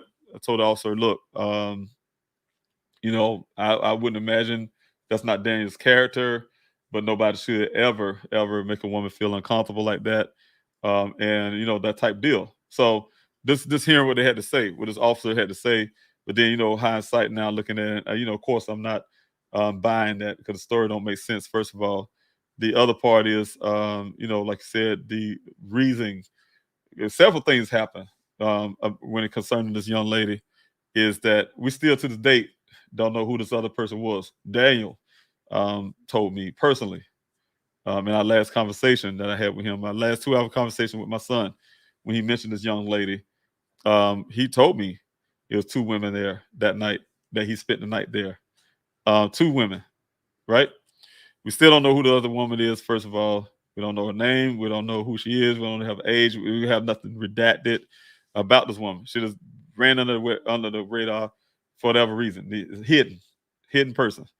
The second thing, like you said, there is the fact that despite knowing that everything in my son's phone has been wiped, his memory card missing, everything concerning this young lady, Caitlin was taking out text messages wise, right? Text message wise. Why my text? I have text messages on Daniel's phone from the time he got that phone, right? The time he purchased his phone. He had text messages from his friends, from other family members, everybody. Everything's untouched. But this one person, her messages, that other side of this message between those two is gone, right? Everything about her is gone, pictures gone, except for one thing. And the reason why I knew that whoever did that forgot to take her name out the phone, period, and her phone number at the time. So the thing is, that's why I know that was very strange. And the point, like I was saying, with what you coming to is that this whole one-sidedness in a court of law, it would be called hearsay testimony. When you allow this woman to take she could have changed the wording to that text, everything, and put it all up in their database, and they call it a report, and they put in a report. And and I hear no law enforcement be watching what I say here and things like that. And I could not imagine that any department out there, especially the FBI, anybody else, the Attorney General office, to the people who police other police, could look at that and say, don't shake it and just ignore it. Just look at what I'm saying and ignore that. When you let the person go up and put their own statement in, your stuff, and call it your official document and put it in as a report. This is what he said. This is what I said. This is what happened, blah, blah, blah. But you doing it, there's no verification of that based on my son's phone. That shouldn't have even made it to a police report. First of all, without my son's phone verifying that stuff, right? I can tell you with his also with his phone records, it don't match his the text message or whatever going on. We can't read, of course, what they say, but the text messages according to that phone record, it don't match. Some things are missing. We don't know. We don't know why. If he said I love you, which he never expressed to me that he loved some woman. He barely knew her. I mean, and one thing I'm going to put out really quick too is it would give you the appearance that it's met. The way they putting this story together is to say they met each other that night, and then he started coming bothering her. No, they've been talking for a while. These two been talking for a good while before my son went missing. So it's not a this overnight thing and that was it. No, it didn't work that way. So, but it get an appearance that somehow they knew each other for one day, and then things started transpiring that way, and then heartbroken over some woman he didn't know or something like that. That type deal. It is all a distraction from the case. The fact that some players, I'm sure, is involved, as well as the non-action from the Buckeye Police Department, not taking my son's case seriously, giving me all the evidence, not going out to search, but to almost 3 days after my son was missing. The first in this search only did 3 total searches. So that type deal. So there's a distraction as well. You being used as a distraction as well. So, all right, thanks so much for your question. All right, let me see if anybody have any more questions. Please put the word question there, followed by your question, and I will get to those. But I want to get to Carolyn here first. Thank you, Carolyn. I really appreciate you being here this morning. Thank you for being a veteran and serving this country, as well as helping me with my efforts to find my son and being a battle buddy. The question is, hi, David, can you mention the time again for the search on Saturday morning? It'll be at 5:45. Carolyn, you know where to come. It'll be at 5:45. We will be meeting in that quarry area, of course, but 5:45 Saturday morning, 5:45 a.m. Saturday morning. Much love and support for you and your family as always, and I know you do. And thanks so much. But yeah, 5:45, and I'll contact you later as well. So I know you'll be there doing some things as well to help out. So thanks so much Oh yeah, this is somebody put that there for you. Thank you, moderators. Thank you, team, for putting that out for Carolyn as well. So, all right. And I do have this for you from Carolyn. Thank you so much for that as well. I passed out flyers at the 4 different states that I flew in this past week. Thanks so much. And I know you've been doing some movement as well as the countries I visit. And I really thank you. And I say, I know you've been doing some movement. We have been talking about that. And I'm really grateful for that. You took those flyers with you and done that. I'm really grateful for that. Thank you so much. Like I said, you have been doing a lot towards helping with this whole effort, and you're one of the people who actually can see that it's just not just a desert search. It's not just it's a lot. It's a lot. I'm not here on vacation or anything like that. I'm here to find my son. So you guys, when you support and help, I really need those help and keep the things like this going, keep this flyer distribution going and things like that. So you guys can please also, and I want to mention this, is to donate. Please, please, please, by all means, donate. I want to reach that goal. It's a goal there on the GoFundMe. I need to reach that goal. If you guys can help me get to that goal, I really appreciate it. I definitely want to continue to be here and continue to fight. And I am going. I'm taking it by faith. That's one of the reasons why I have fast and prayer for Daniel. I take things by faith, walk by faith and not by sight. And I really believe that God is going to continue to help me here. He has been sustaining everything and keeping me here in Arizona, and as well as keep me in the fight for my son. So, I'm sure some people who's rooting for me when I say that, I'm talking about some people I feel, in my opinion, would be in the law enforcement area, were rooting for me to somehow burn out and somehow lose funding and everything and just go away, right? Just go away or something. But no, God is keeping me here, keeping me in the fight, and I'm continue on pushing. So sometimes I do have to ask, and you guys, hey, look, if you can donate, any amount, and that's not a small amount or a large amount, you guys, anything you can, that helps. It helps tremendously. So I thank you so much. If you can, donate and help me. It's a continuous effort. It's nonstop. Just continue to fight for my son.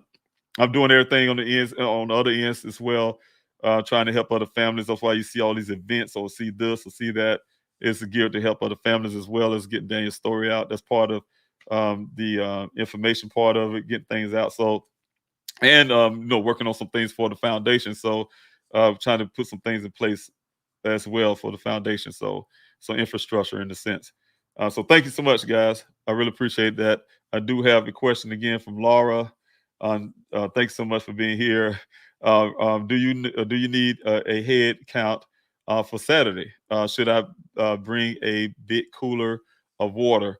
And that cooler of water will help. The cooler water, first of all, I want to say that will help. Definitely, it's gonna be hot out there. We'll have a command center, so that big cooler water can help, as well as a head count. Head count for Saturday. We do have a sign in on pleasehelpfinddaniel.com. If you guys want to volunteer to search, hit that volunteer to search tab and please sign in there, so I can have a idea of people who's coming. But from past experience, though, a lot of people don't go to the website. They hear about Daniel, about search for Daniel, and they just come out. So I love that too as well. But it would help a lot if we kind of have an idea of people to come, and that helps because of resources. If you have an idea of how many people come, you have more supply, or you have this, or you have that, and just want to make sure that like I said, I'm a responsible person. I'm trying to be responsible as possible. And Laura, definitely, I'm glad you were reach out. I've been needing to reach out to you for a couple of days now, and I'll be reaching out to you after I get out the Q&A and talk about Saturday. So I don't want to forget that. So I have the team to remind me of that as well, to be able to contact you. All right. I have a question here from D Love. Question to Mr. Robinson: has any sketches been made of Daniel with or without facial hair, long hair, or even bald? No, not that I know of. One thing I have done is finally got the DNA profile in my DNA and Daniel's mother as well. information out there for law enforcement.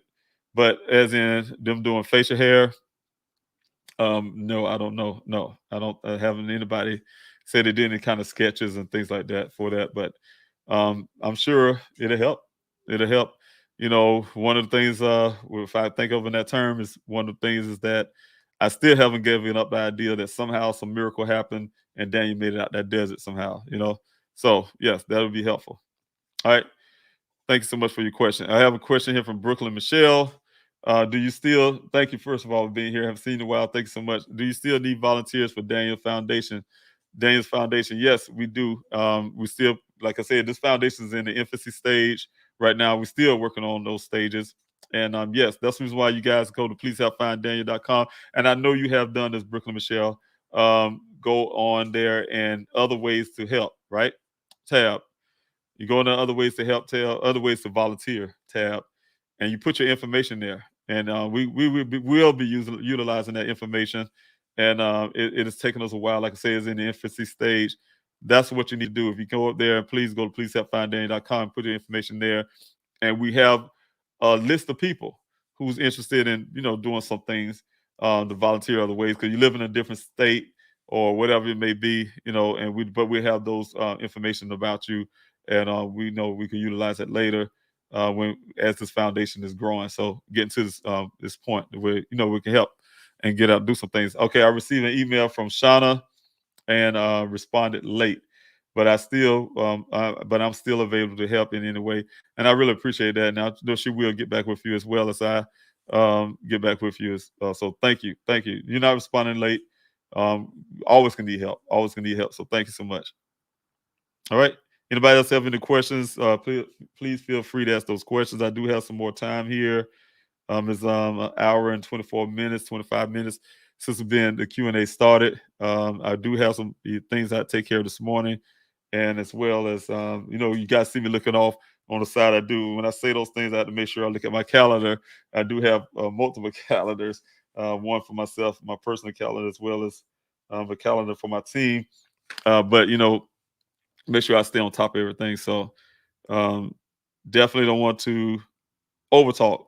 I just enjoy talking with you all as well, getting Dane's information out, and I enjoy answering the questions as much as possible. So that's the reason why I take this time out for you guys. You guys have been taking a lot of time out for me and my family, and so I want to show back. All right. I do have a question here from Twistina. Thanks so much for your question this morning. I may have missed this, but does Ken know this young lady? I do not know. I don't know who knows. One thing I can say about Arizona, I haven't been knowing since I've been here. Seems like a lot of people are connected with each other. At first off, when I first got here, I was laughing because I think about some of the conversation I have in the background about just that. People turn out to know each other somehow, or have some type of connection there. So I wouldn't doubt it.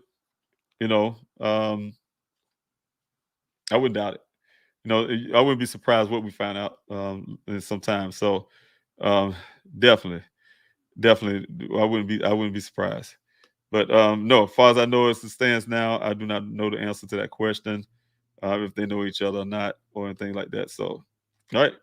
Thanks so much for your question on that, and thank you again for coming out to this Q&A. I do have a question from Hills in the Air.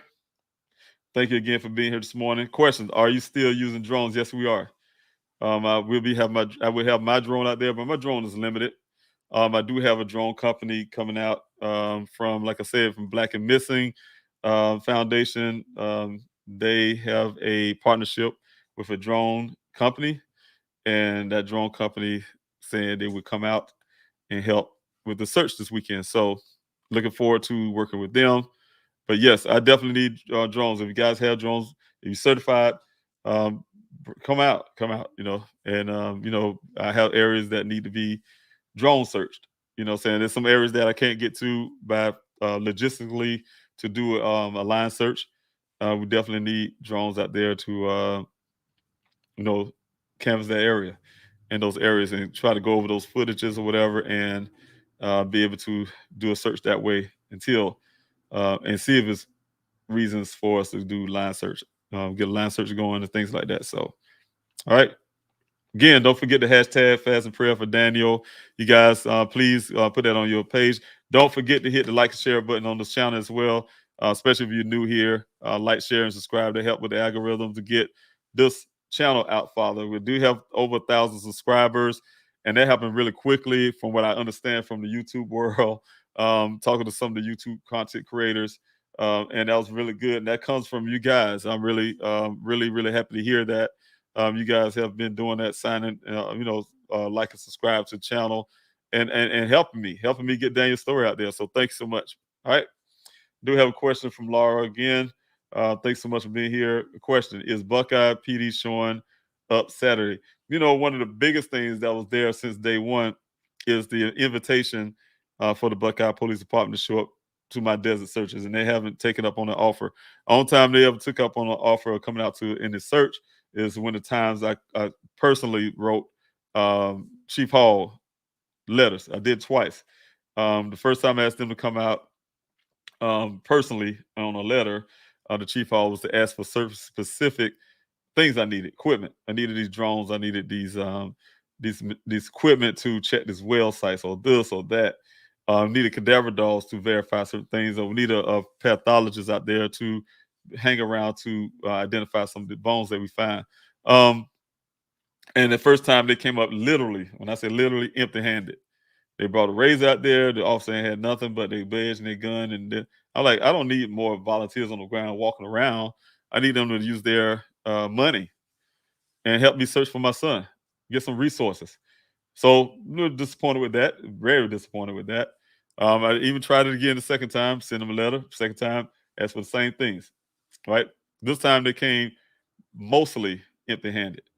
And when I say mostly, that's because they came out with a razor again, more little additional officers, and they didn't do anything. They had, I think, 1 or 2 officers did walk with the line searchers, walk with the line, and when it was line searching. But other than that, they came up pretty much empty-handed. They made empty promises. They have the things I asked for, and then they end up saying they're bringing it in during that week. Like I told you guys before, when they came to do those well searches that I asked for, they came with 2 things. I needed cadaver dogs to go to these well sites and mines. I had 2 mines as well that I needed them to check out. And they came with some makeshift camera that couldn't go under the water to even check the one well site that Daniel supposedly had not even been at. And they couldn't even check that one as well as the one that Daniel supposedly had been. And also bring a little dog that I question is a cadaver dog, but they're saying it is. And so those type things. So that's on 2 times, but as them, I wouldn't have no confidence in that department showing up at all, so I don't have any confidence in that at all. So for them to show up, that'll be a miracle.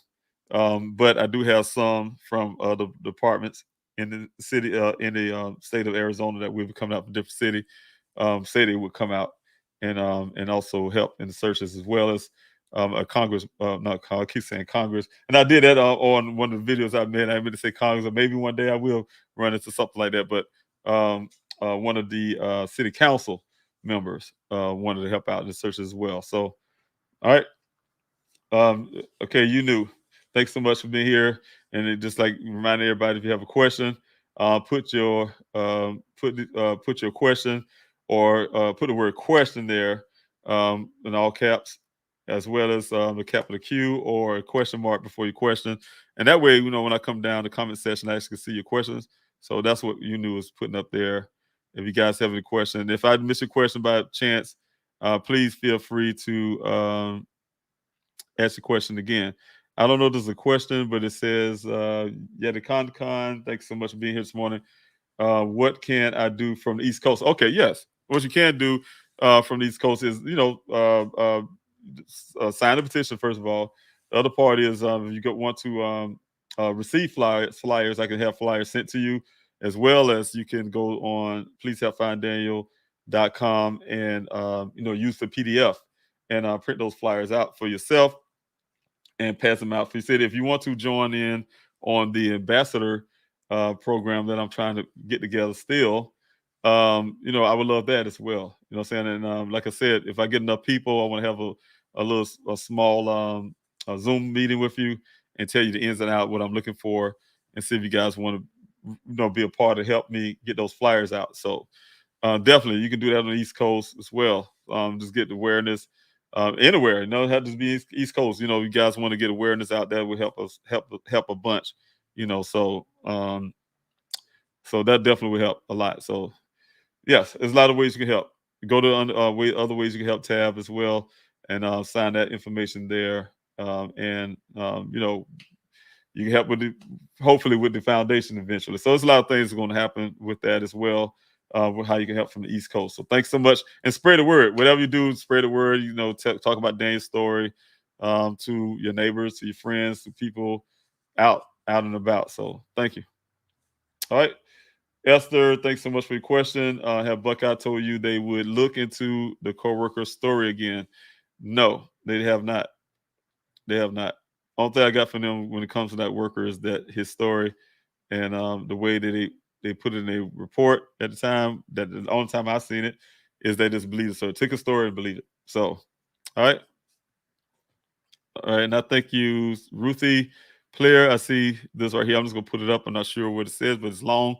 Thank you so much for your comment. I'm sure, Mr. Robinson. I hope and pray your day of remembrance goes well. Thank you so much. I really appreciate that, and help you and your family along with others. God bless you always and keep you safe. You, Daniel, and your family are always in my prayers, and I will continue to light candles at church for y'all. Thank you so much. I really appreciate it, Ruthie. Thanks so much for doing that.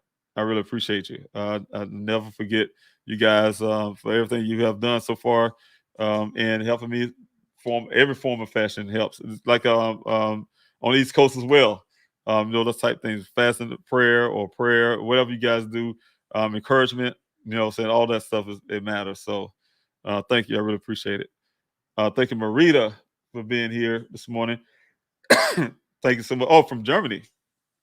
Thank you for reaching out, and thank you for being here this morning, and this afternoon, Germany time, and coming out to the Q&A to be a part as well.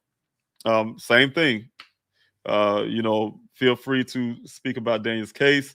There may have been a military member who happened to be passing by that day, seen something, heard something, just can't remember, being so much in getting their orders and so much in the rush to try to get into Germany to serve their time, because we do have soldiers over there. I used to live in Germany one time ago, before the military.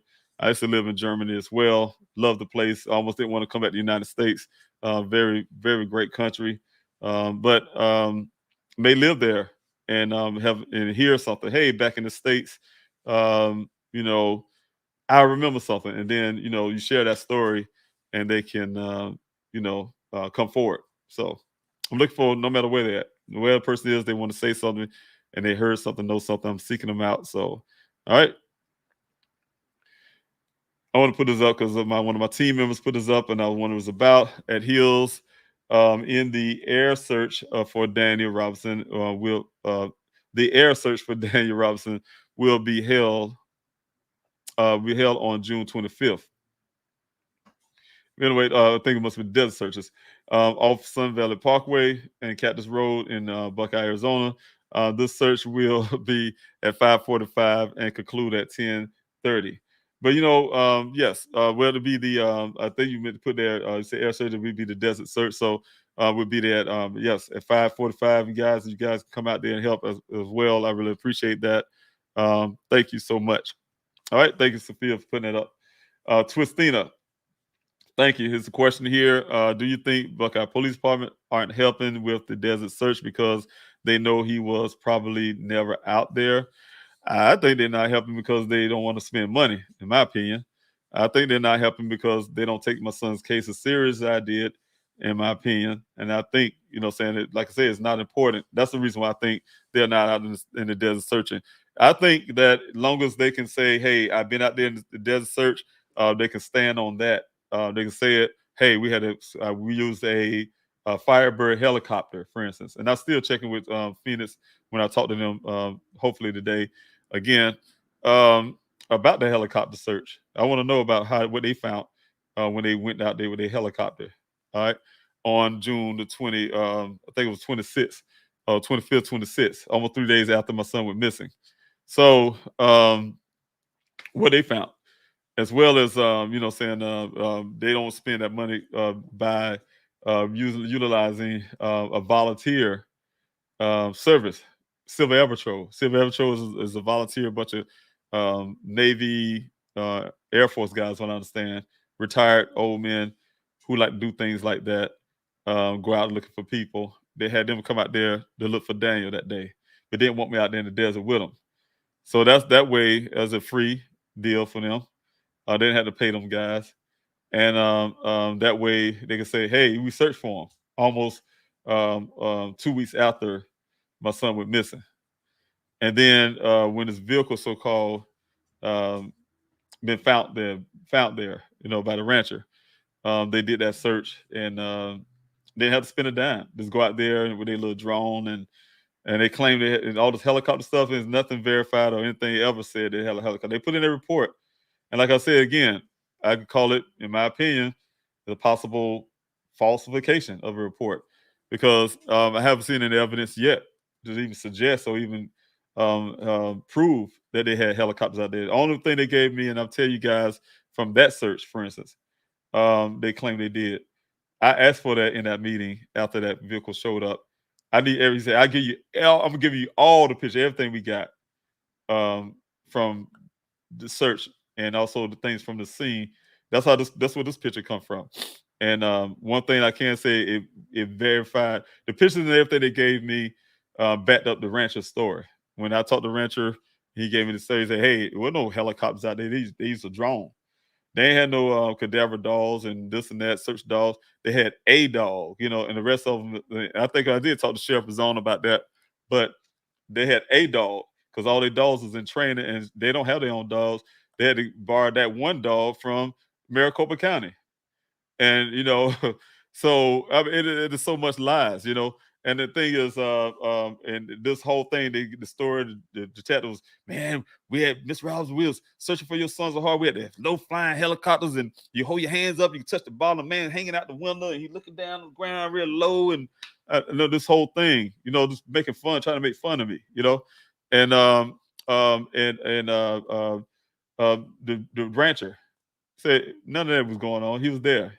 Matter of fact, he changed the tire for the one little razor, and I believe that because every time, a couple times I had them come out there, do something, they had that one same little razor. I would bring that one little white little razor. So everything been verified. They verified us. That stuff don't make sense. So long story, what I'm saying is, my opinion, Twistina, you said, do I think the Buckeye police aren't helping because the search, because they know he wasn't probably never out there? No. I think they lazy, in my opinion. I think they don't really care, in my opinion. And as well, they don't spend the money and the resources on my son. Like I told you guys, if this had been a police cruiser, it's no question in my mind. If a police officer, he could wrote a letter, say, I want to disappear from the world, and left that well site and never been seen for almost 30 days. His vehicle showed up here in this ravine on the side and his uniform on the ground. You think they ain't gonna go look for that officer? They say, well, tell the family, well, here's his things. I think he's gonna come back or whatever. No, good and well that would not happen. So no, they'll burn every resource they can in that department till they have to probably borrow some money for their department to go look for this one person. My son's life, again, is just as valuable as any officer out there on the force. So like I said, the same effort they would do for a police officer, they damn should be doing that for my son. So that's one of the biggest things. My son is not more important than anybody, and nobody more important than my son. All right. Heels in the air. Chris McDonald with Cold Case Foundation has dog resources. Have you asked him? I've been on Chris McDonald. I've talked to him many times before. None of those things ever came up. I don't know what he has. I have a lot of foundations and things that I spoke to in the past. You guys have, again, been using Aqua Search and things like that. And I have these other drone companies and this and that.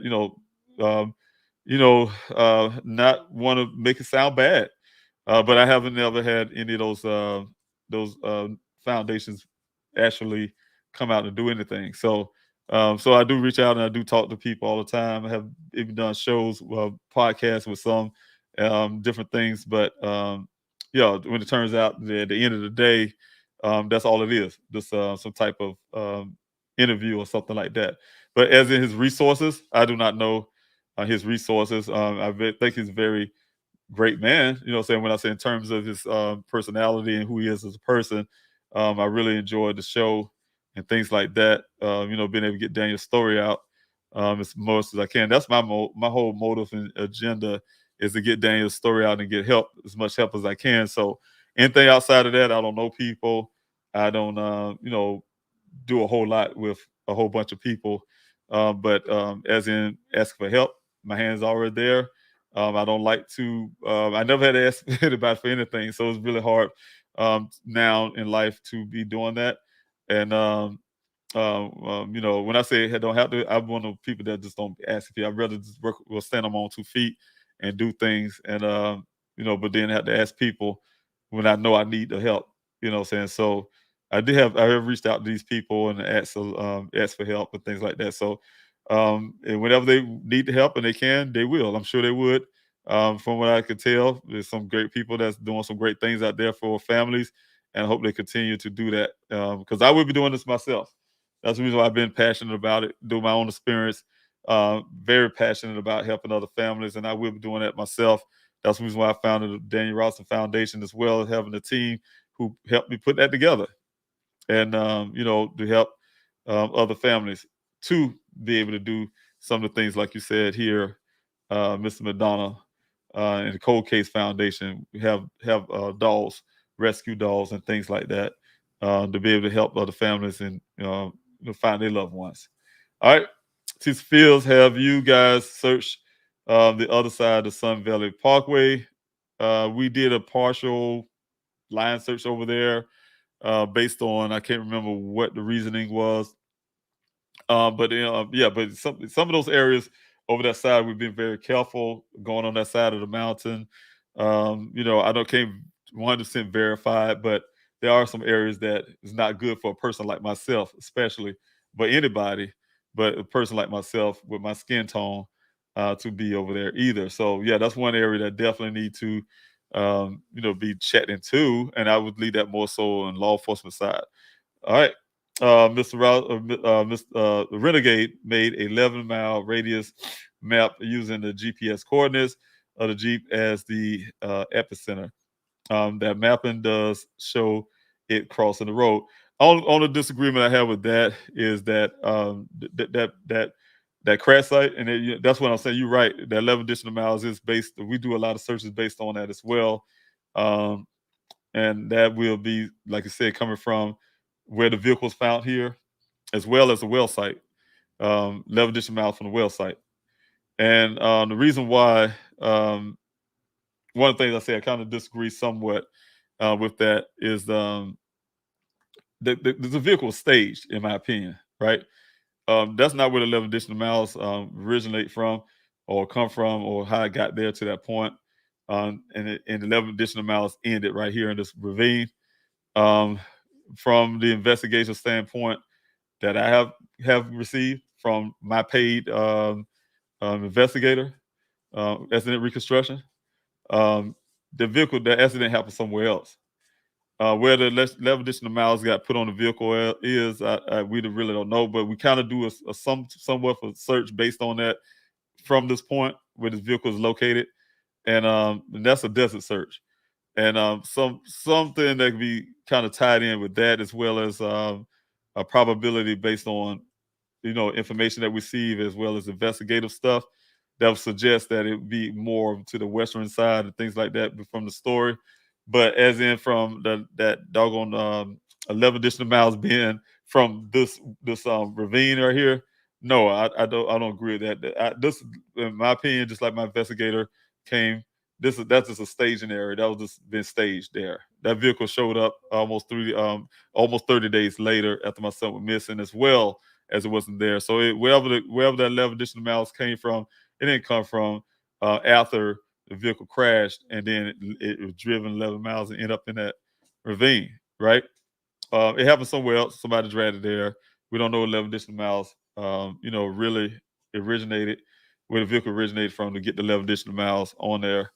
But, we do have to do some searches based on that. I had to do some searches based on how far a person can walk without dropping. Somebody can walk barefooted, all that kind of stuff. It was near the well site, investigator side, last place he's supposed to have been seen.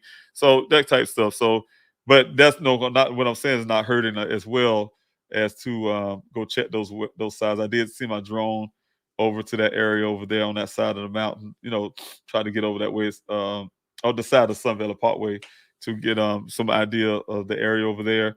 I will probably be asking some of the drone operators to be doing that this weekend to kind of look over that area, because I did have some volunteers go over there, and they ran into I think like 2 vertical mines. So there's a vertical mine over there on that direction on the east side of Sun Valley Parkway. So that's said to be seen.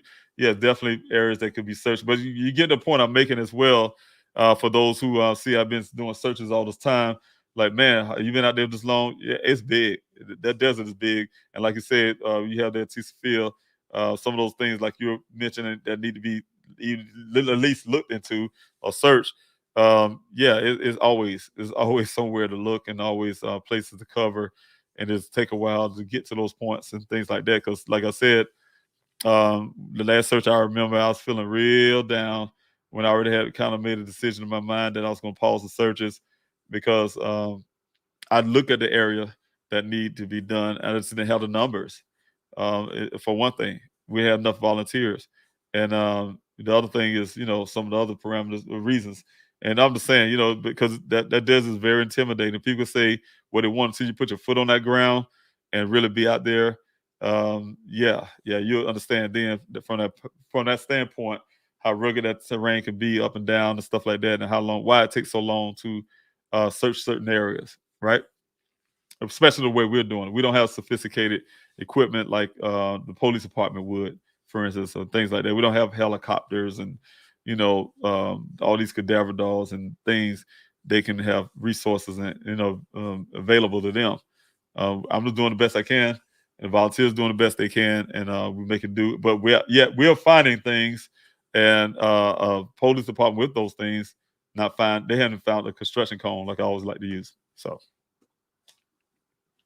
Esther, thank you for your question. Is it possible for Tempe police to take over with forensics testing? I honestly don't think you should have to stress about this on top of everything else. Have you asked them?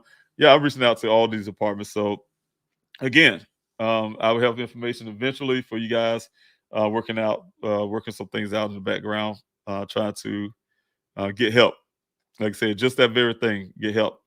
So, guys, I've asked you guys, I'm trying to get that goal reach. But, like you said, also doing other avenues of getting those forensics done. That's really important to me, and to be able to continue my search, very important to me, and get these answers. So what happened? But yeah, I'm reaching out to everybody, Tempe, Phoenix, Maricopa County, you name it. All right. Kate, thanks so much for being this morning. Thank you for your question. Do you know if Daniel's phone was off the day he went missing? It was not off. It was on the day he went missing. A matter of fact, the family and I, we've been calling it an entire day before it finally went dead. It was ringing. Make a long story short, it never went straight to voicemail for almost a full day, a little over a full day, before I'm sure the battery died, and then it started going to voicemail. Do you leave him any voicemails? Yes, we have. And were you able to recover them when you got the phone? Well, I did check for them. But, one thing is for those voicemails, one thing for sure is that, the physical things I can see, I've been checking for those. So definitely did try to reach out. Of course, his siblings, his mother, and everybody else. We definitely was blowing his phone up. All right. So we definitely were doing that. All right, and see if anybody has more questions. If not, I definitely thank you guys for being here this morning. I want to go over my banners real quick one more time. And okay, you know what? This is thank you knew. Thank you so much. Sometimes I don't know if you moderator or you asking the question, so I want to put this up, and I believe this is your question. Have you proved if the clothes found found close to the Jeep was Daniel? No, I have not proved that. I was waiting on forensic work. That's the reason why you guys, I'm trying to get the funding as well as the question I just answered. Is that reaching out to other departments to see if I can get somebody else to take on that task, get those things analyzed and done. Because you know what, nobody said I'm not going to do what the police department did. The Buckeye Police Department did. Just look at this and the scene for face value and say that's Daniel's clothes right here. That's this right here rolling this and this that happened and in the story. No, I look at and then the common sense with the rainwater, all this kind of stuff. I have to say is that I question that the clothing. I question because I already know this has been a stage event. I just question the clothing and all of that stuff. So I'm always going to question that until, like you said, it's been verified that this indeed is my son's clothing. You can say it all you want to.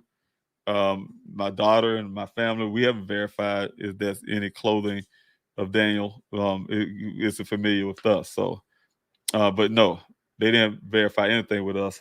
They just would say, "Hey, yeah, that's Daniel's clothing right there." I mean, like they live with Daniel. The Buckeye Police live with Daniel. He eat and drink at their department or something, and they have his wardrobe. They know his whole wardrobe, what he wears every day. Things like that. And that's again another assumption to me. To say that this is my son's clothing without having verification. They didn't take no DNA samples from me and my family to know if any DNA found on the clothes is Daniel's. They just say that's Daniel's clothing. That's not police work. Because, like I was saying again, they didn't look at this case in the beginning as indicated. They say it all the time. We don't have nothing. They ain't looking for nothing. We don't have no reason to believe it's foul play. We don't find no evidence of foul, because you ain't looking for no evidence of foul play. You know what I'm saying? I get tired of hearing that. They go to the reporters. We have no evidence of foul play. Well, you ain't looking for no evidence for foul play. You know what I'm saying? That's the reason why you can't find something you ain't looking for. It's common sense. So, they're not looking for it. They're not looking for answers. Obviously, they gave me everything. They're not looking for answers. They're looking for ways to make themselves look good. They're writing their little report because they got a little bully pulpit in a sense by writing whatever they want to report. And the average person who's so pro-police will read that and say and take it for face value without asking questions. I'm pro-police, and I ask questions all the time. You know what I'm saying? I'm not a person to take anything anybody say without questioning it. So you got to question. All right. As Navy Girl 81, is there a way to get a subpoena for the information on Dane's car? I wish there was. Once I get a law enforcement outside of Buckeye to be able to get some of these things done. From a lawyer standpoint, I do not know what can be done. But as in law enforcement, yeah, I need help with law enforcement. I am reaching out to those. So, like I said, doing some background stuff and working on that as well. I'll be doing that today as well. Laura, thank you again. Question: would magnets, the big kind, for search be of any help? I don't know. I don't know. I know what magnets are, but I don't know how magnets are used in searches and things like that. That's something new for me, Laura. So we could talk about that too. You can explain that to me later. I really appreciate that. So, but yes, anything I could say. If anything is a tool to help search, I believe, yeah, it help. Anything can help. I'll put something for my team member. When the lights and cameras off, I would be there. I would be here. When the interest and conversations fade, I would be here. I really think that I was expecting. I knew you put something up, and I wanted to put that there. But thank you so much, and that is the truth. And the cameras and lights are fading, and sometimes the interests have gone. And I look at the numbers and things like that. But you know what? I'm Dane's father, and I think like I say, every parent is different, and I can't say that.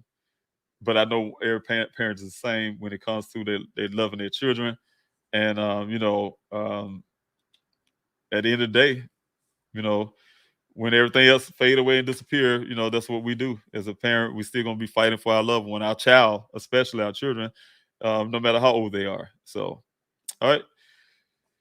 When there you go. There you go again. So you put it there twice. But I definitely want to get this question here from Avery. Thank you so much. Is there any information on the vehicle that looked like Daniel's Jeep that was spotted by a husband and wife who towed it? I wonder if that was Daniel's Jeep. I wonder too. And it's not ironic. And some of these things, that's what I'm saying. You guys got to pay attention to all this stuff. This stuff is not in the reported in the report the way it should. That vehicle showed up 2 days after this whole thing on this vehicle showed up, was out there. And when I go inquire about this other vehicle that looked, according to this person took the picture, it looked like the vehicle they saw on the local news. That's how they put it. And that looked like my son's vehicle. I have never at that point actually physically seen my son's vehicle, so I don't know how it looked physically. But when I looked at the picture, that person was right. The Buckeye police would quick jump and say, "No, that's in his van." Then now they're saying, "Oh, because the wheel wells or something was the wrong color or something." No, I look at the picture, I don't see the wrong color on the wheel wells. I see the image on the camera so blurry in a way it gives it appearance and gives it a hue of a different color.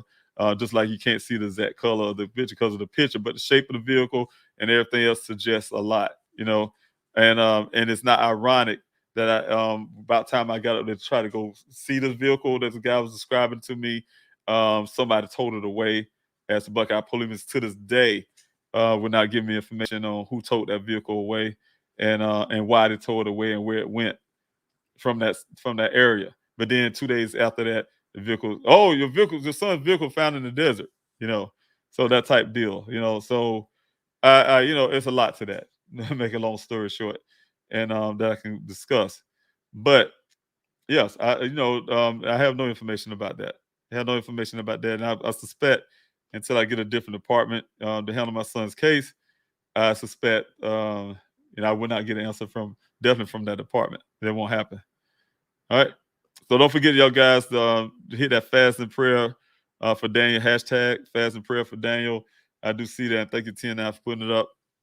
You guys can put that on your page. We are going through a fast and prayer today for Daniel, and as well as other families who have missing loved ones. Want to make sure we reiterate that because look for miracles, looking for answers. I'm looking for directions. TNI, have questions. Can you tell us a funny story or your favorite memory with Daniel that sticks out? Oh man, there's so many of them. Well, let's see. Let me see if I can think of something. Think of something here. Well, I don't know. Right now, I don't think I would be willing to do that right now on this Q&A. But you know what? There are some memories and fond memories of Daniel growing up and things about him. And it's hard. It's hard for me as an adult, even as an adult. So you see me pause for a second. It's adult because it's a thought. Some of the things I currently miss about Daniel, and just hearing his voice, of course. One thing I fortunately have is different recordings, voicemails I was able to save and things like that of Daniel. So that helps out a lot. But I will try in the future, 10-9. Just think I can't right now.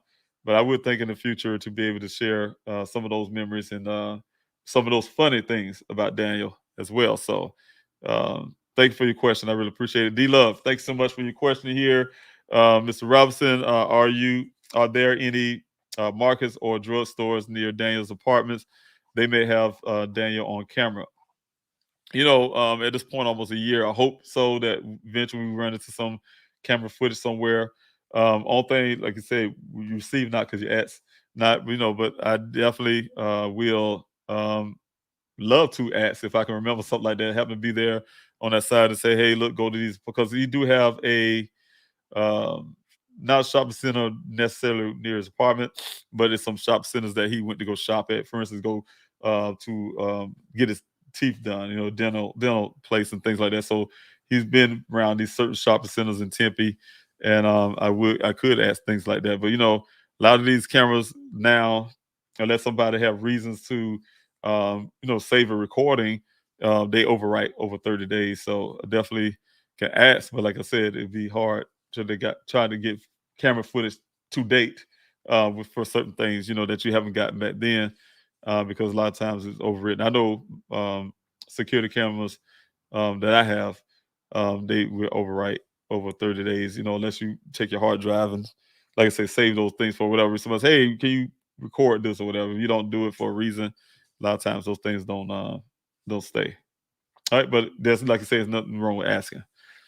All right, LL, thanks so much for your question. David, how much will it cost to test the red and yellow transfer paint? Thousands. I don't have an exact number, but yeah, it's in the thousands to get things like that done. This whole forensics. So, and then the crazy part is I can't get it done myself. I had to go through my investigator, attorney, things like that, law enforcement. So a lot of labs are different, and most of them like to have law enforcement involved. Other ones, investigator type deal. But yeah, the cost, yeah, very expensive.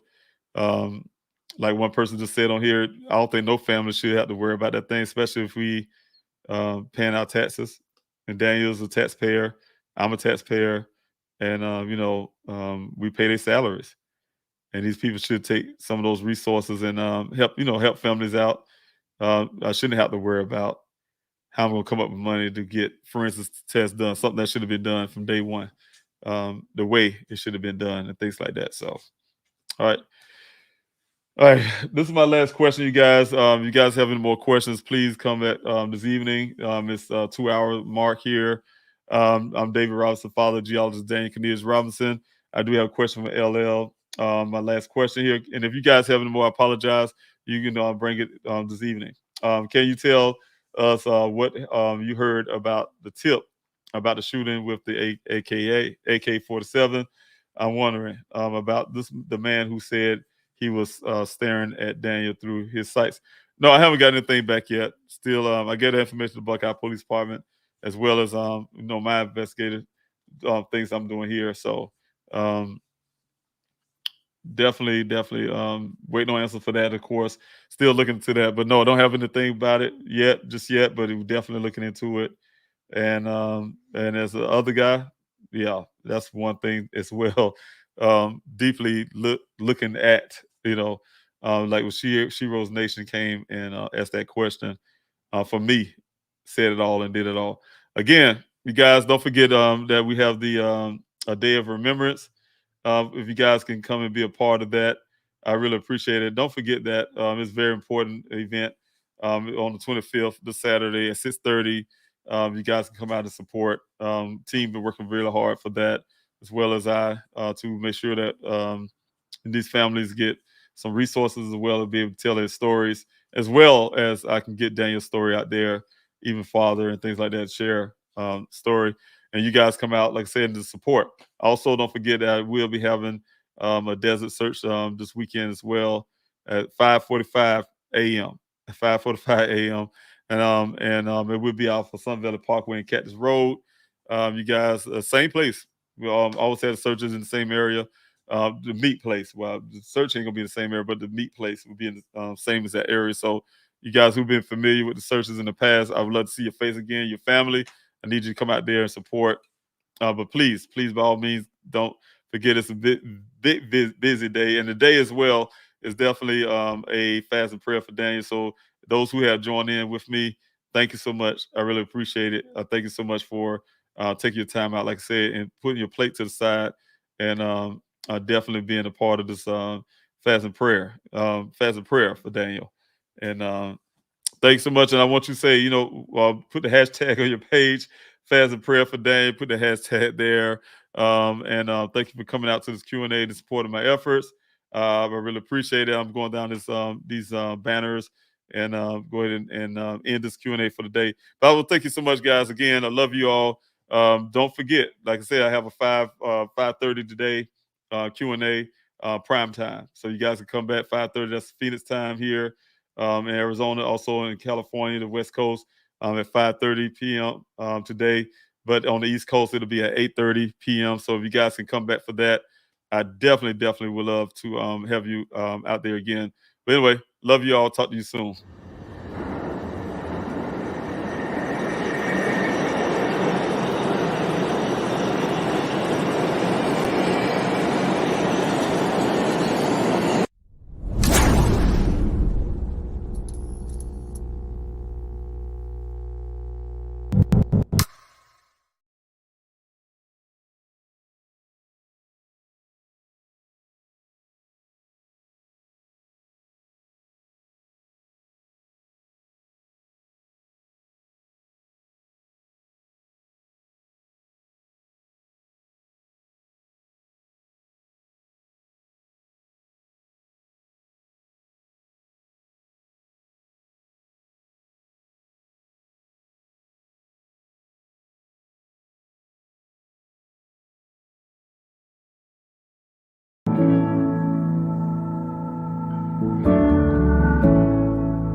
my shelter.